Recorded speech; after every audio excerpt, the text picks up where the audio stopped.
Hi, I'm Tyler Bannister, a graphic designer based in Coventry. I have always been a creative individual right from an early age. It began with drawing and painting and then progressed to models and sculptures. As technology advanced, I ventured into graphic design and the endless possibilities of what design software can do. I currently undertake in-house marketing and advertising design work for a small company based in Warwick. My day-to-day design work can consist of designing social posts, brochures, signage, PDF documents, email templates and posters. Alongside my day job, I am studying for a degree in graphic design. This is so I can continue to learn and advance in my design career.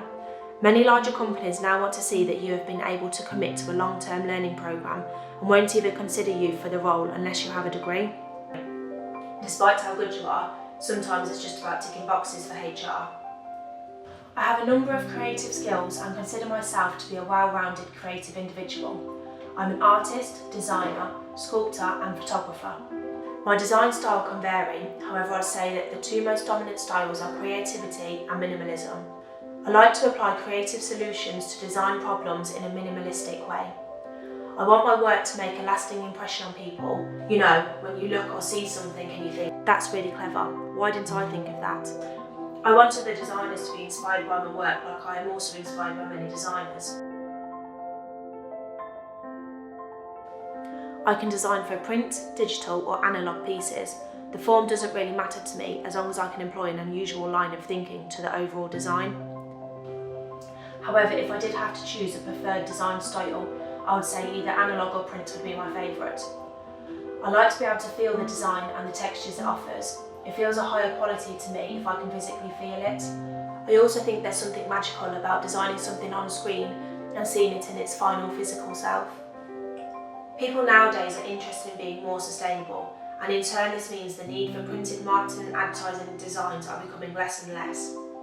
This doesn't really worry me, as there will always be a need for physical designs, especially when it comes to product and packaging. Can you even imagine Apple posting out their products with no packaging?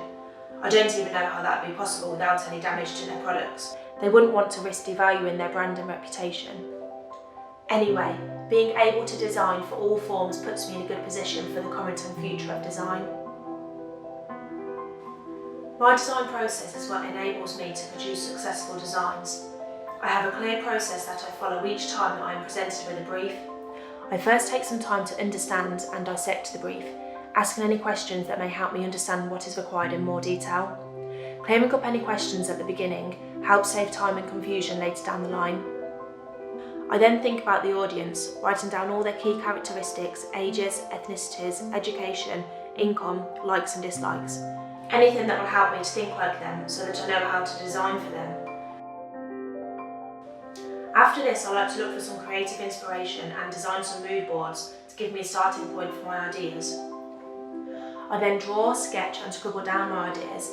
Anything that comes into my head, I make sure I have lots of different options so that I can whittle them down later. These initial sketches are so important. They help me think creatively, and more often than not, one sketch idea leads to another sketch idea. From these sketches, I select a few to take forward and abandon the others, for the time being that is.